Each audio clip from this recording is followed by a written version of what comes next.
Today we're going to talk about the 7 major signs that your ex is leaving the door open for you guys to get back together. And like all of my sign-based videos, each one of these signs is based on something gleaned or learned from real-life coaching experiences.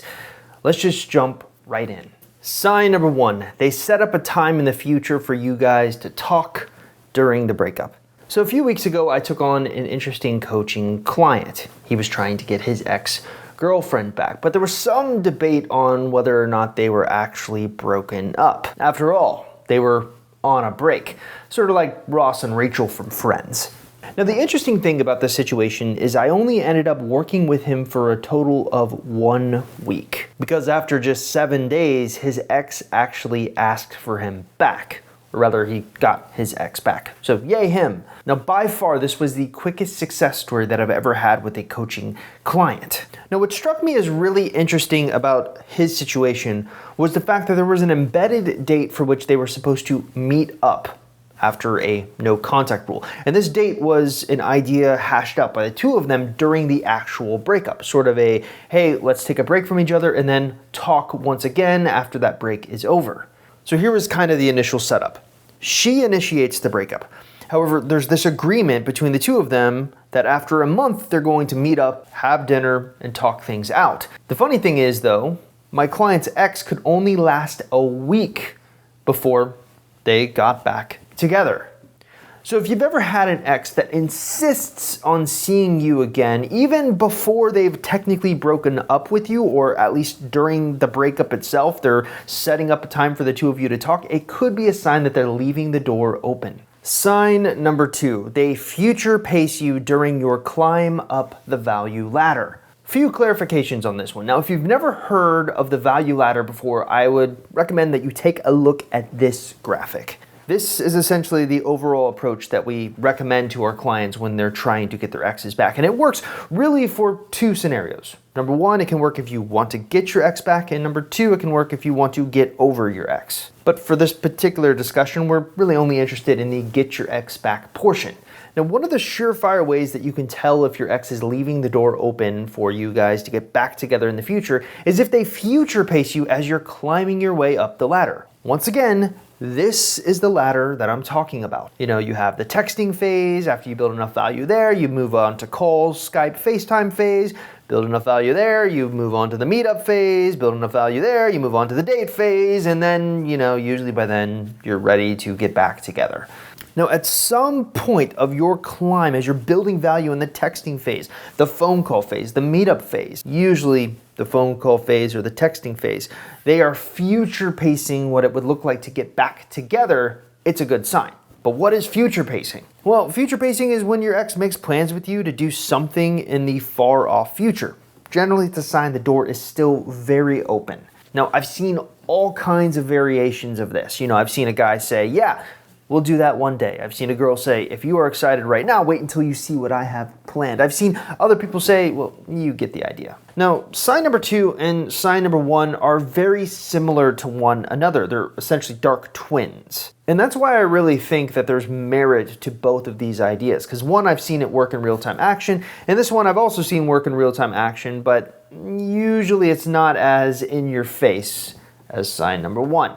Let's move on to sign number 3. Sign number 3, they fall back into old habits with you. Now, how often have you been in a situation where you go through a breakup and yet your ex does not treat it as if it's a breakup? They don't stop contacting you. They still rely on you for emotional support. Sometimes they still even keep the physical relationship up. Now, one of the odd things that I've seen if your ex is leaving the door open is they have a hard time letting old habits die. Now, this is especially true when you have years of experience or years of habit building built up. You go through your life, especially if you've been together in a relationship with someone for years, kind of expecting, hey, this is how the habitual routine of my day is going to go.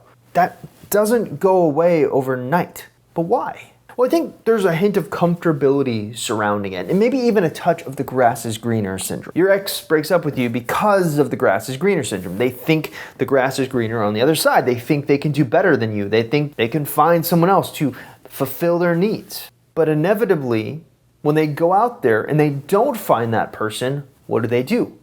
Well, they fall back into old habits with you. They go back to ground zero, where it's comfortable. Now, what's interesting is you can really tell if this is happening to you if you are doing everything with your ex that you did while you were together, just without the title.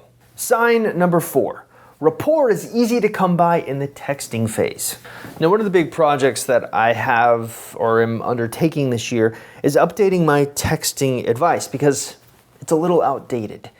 And one of the interesting things as I'm going through this and learning about, hey, what's actually working for people in the texting phase is the fact that usually if things are going incredibly well for you during the texting phase, if rapport is easy to come by, it's a very good sign that your ex is interested.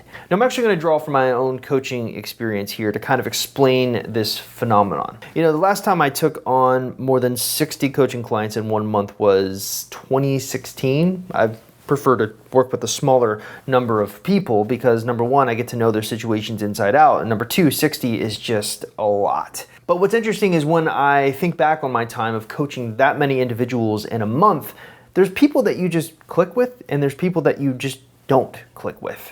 Not to say that anyone is better than anyone, but you get kind of a gut feel when you are clicking with someone as opposed to when you aren't clicking with someone. When rapport is going well with an ex during the texting phase, it can feel sort of like this gut feeling where things are just clicking, it's effortless.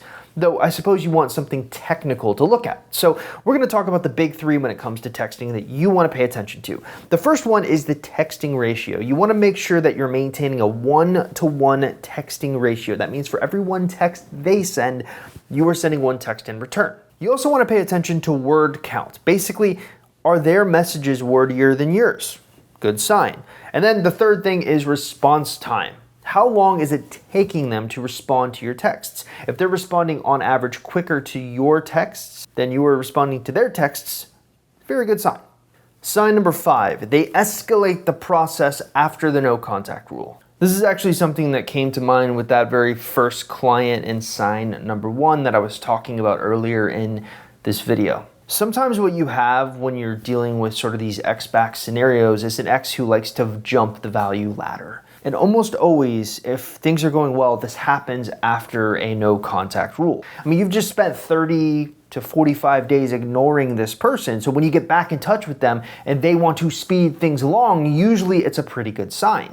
Let me give you a real example. So here's what the traditional success story looks like. You have sort of the completed no contact rule that our client does. They reach out to their ex, then you kind of hit the rapport building phase and the text messages. Then there's a brief phone call phase, which transitions to the meetups, which transitions to romantic dates, which transitions to more romantic dates, which ultimately there's kind of the ask occurs. You know, your ex asks for you back or you ask for your ex back, depending on who does that. And then you party.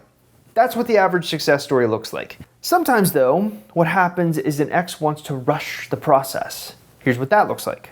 You complete a no contact rule. You reach out to your ex and then immediately your ex wants to meet up with you. I always use the analogy of going from 0 to 60. And what's interesting is you'll usually find that fearful avoidance fall victim to this speeding up, this pattern, because what happens is while their avoidant side maybe was triggered and that caused them to break up with you, the no contact rule triggers their anxious side, and then their anxious side wants to fix the problem right away, 0 to 60. Sign number 6, they initiate meetups with your friends or family. I want to preface this by saying that I've only seen this happen a handful of times to my clients. It's pretty rare. And usually it's happening to the clients who don't want their exes back. It's funny how it's usually the exes who you don't want back that actually end up coming back. One of the things that an ex who's very open to reconciliation will do is they will end up trying to find a way to penetrate your sphere of influence. And a lot of times you're hearing me talk about the sphere of influence with how you can use it, but what's often not thought about is that it can be reversed. Your ex can use it to try to get back in touch with you. Now, what is a sphere of influence? Well, simply put, it's the people that you surround yourself with on a daily basis, whose opinions you truly care about. So oftentimes, these are going to be friends, family, very close work colleagues, but usually there's a core 4 or 5 individuals you're really ride or die for. Now, every one of us has a circle of friends, but really what separates the sphere of influence from just a circle of friends are these are people whose opinions can actually shape your opinions. And if you don't believe me, look no further than your friends, family, or even parents. And if you don't believe me, look no further than political views. Now, researchers have suggested that generally, if you grow up in a household with Democratic parents, Democrats for the United States, we have a worldwide audience here, let me preface it. If you grew up in a household with Democratic parents, most likely you're going to grow up having Democratic values. The opposite is true if you grew up in a household with Republican parents. You're going to often have Republican values. This is the sphere of influence at work. You are surrounded yourself by people whose opinions you usually care about. And those opinions kind of shape your own. If your ex is interested in reconciling, one of the things that you will find that they're going to do is try to find a way to set up friends and family, sphere of influence meetups to try to find a way to contact you. Sign number 7, their investment of time into you is high. Now, I talk a lot about the interdependence theory. This is a theory posited on how people make commitment-based decisions. Generally speaking, we're always looking for the best deal possible. And usually you're going to use 3 sets of criteria to determine the best deal: satisfaction, alternatives, and investment. Satisfaction, of course, being how satisfied you are in the relationship. Alternatives, of course, meaning is there a better alternative out there? And of course, investment, how much time, energy, money have you invested into this other person? But what's always interested me about this theory is the fact that there's one interesting caveat. They're not all created equal. In fact, many times researchers have found that investment is the most important factor.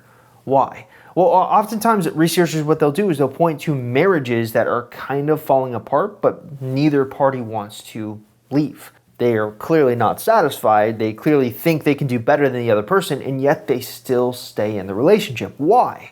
Well, it's because they've invested so much time and energy into the relationship, and they don't want it to be for nothing. Investment is the most important currency that we have because it's the one currency that we can't get back. What we're talking about here isn't an investment of money usually. What we're talking about here is an investment of time. And once you spend that time investing into someone, you can't get it back. There's no turning the clock back. So if you're finding that your ex is consistently investing time, energy, time with texting into you, it's a good sign. It doesn't necessarily mean they're going to come back, but it's a sign that they are leaving the door open.